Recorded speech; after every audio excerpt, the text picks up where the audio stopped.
coaches I'm now working with were also coaching me. So there's a great sense of respect there.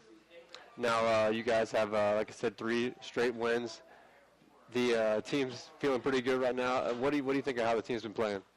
You know, I think that any time we have the opportunity to step on the field, there's always something that we can do to get better at. Just because we're on a 3-game winning streak really doesn't mean a lot for us. We're always looking to move forward.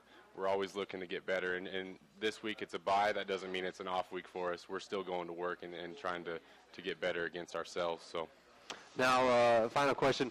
And in a week here for a game, take someone through what you do on a game week, Monday through Friday. Well, it really starts on Sunday. We get back from our road game, break down the film, go home, get a few hours of sleep, come back. We do our OD meetings, special teams meetings, staffs meetings, break down other games from opponents, weights Monday, you name it. We got something in store every single day. So. Now you mentioned you get a little bit of sleep. What are you averaging about sleep per week? Shoot, I couldn't tell you. Not a lot? It varies. We're still catching up from that Rocky Mountain road trip, but it definitely varies. That's not one of our major worries. We're going to work no matter what. Well, Coach, I appreciate you coming by, and best of luck here coming up October 16th. Thank you, Barry. Appreciate it.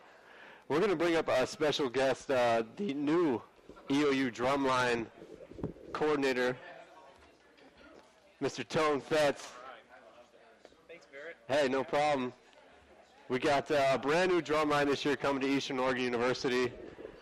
And Professor Fetz, is that it? Professor? That's perfect. Now, talk about a guy with a perfect name for his profession. Lucked out. Your name is Tone, but I want to call you Toon. Right. Just because it's, got the same letters. Yep. Yeah, it's a Dutch name. My parents lived in Holland. My dad was the Dutch national baseball coach, actually, and one of his players was named Tone. Okay. And that's where they picked it up, and then when I was born, they used it, and it just happened that I ended up being in music, so the sound pronunciation was the same, even though the spelling's all screwed up. Well, I was going to say, you picked the right career path. I guess so. So far, it's good. My name's Barry, but I stayed away from the fruits. Okay. So, fair enough. We'll just go with this. Now, how does it feel to be part of the first EOU drumline? It feels great. It's really exciting. I feel like this is going to add a lot of excitement to the athletic events. The music department is strongly behind it. I know the administration's behind it. I want to thank President Davies, Athletic Director Cashel, the administration, Dean Levine, for supporting us equipment-wise. We wouldn't have been able to have this without their funding and their backing. And I know that the percussion students are really excited because it's going to give them a chance to get out and play in a venue they haven't before.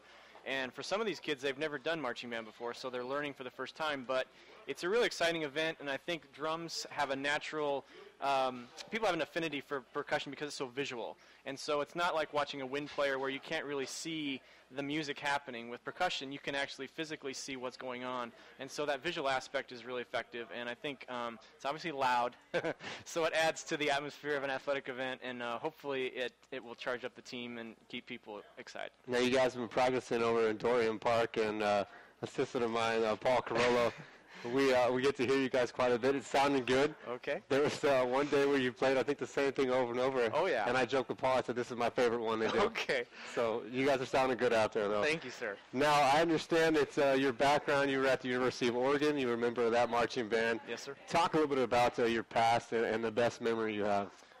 Best memory, wow. Well, actually, I grew up in LeGrand. I don't know if you know, my father was the baseball coach here for about 20 years, and they had a really successful program.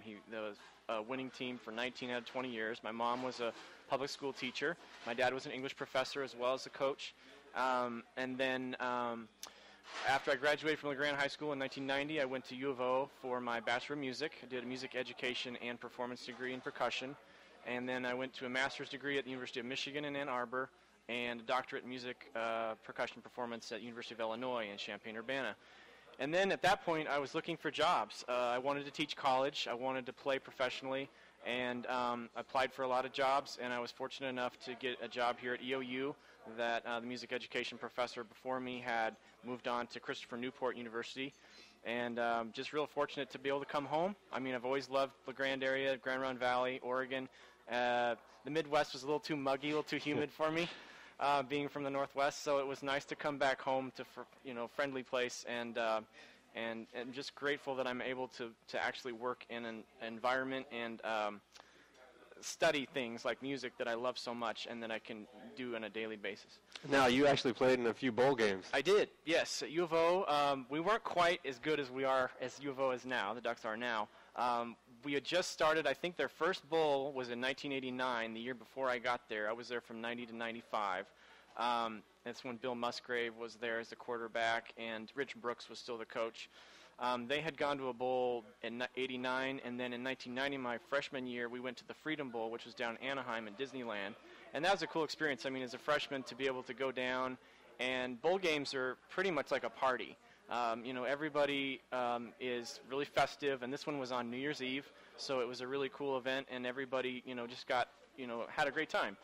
The second year, the team didn't do so well. I think we had like 3 wins. And then the third year, we went to the Independence Bowl, which was in Shreveport, Louisiana. So I got a little taste of crawfish. And we spent New Year's Eve in Dallas, which was pretty cool.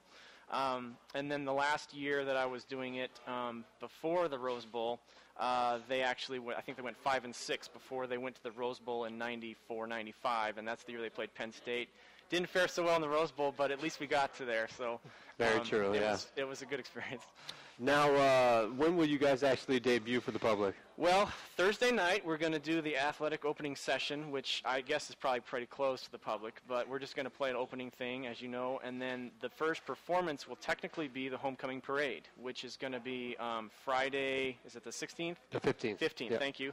A week from Friday, downtown. Is it 4 o'clock? I'm trying to keep remembering. That sounds right. Yeah. I think so.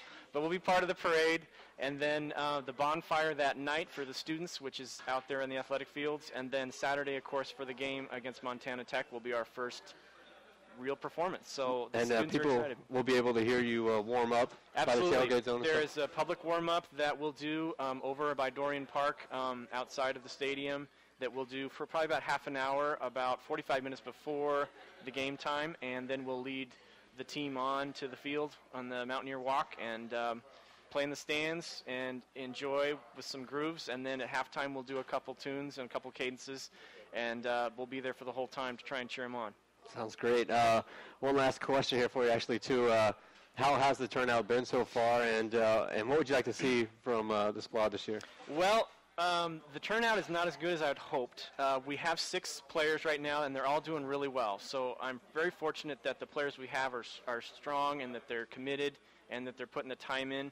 But we do want to encourage, especially anybody that has music experience and has played in marching band before. All they really need to know is how to count musically. I can teach them how to play some of the instruments. And they can contact you through emails? Absolutely, yep. Okay. Email is tfetz@eou.edu. I'm on the web there if you want to go on the website. But we just love to have more people. And I think that the energy that this will feed off of will be really effective. And hopefully people will see it's a really fun activity.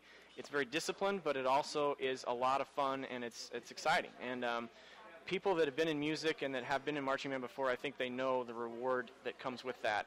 It's a pride thing as well as, you're able to perform for people that you normally wouldn't. There's a large audience out there that come to athletic games that probably wouldn't come to like a concert band concert or a community choir concert or something.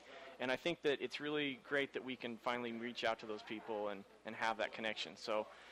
But other things, the things with the group are going well. We're moving along. We're learning stuff every day. We're getting better, and I think hopefully the university should be proud of what we put on the field.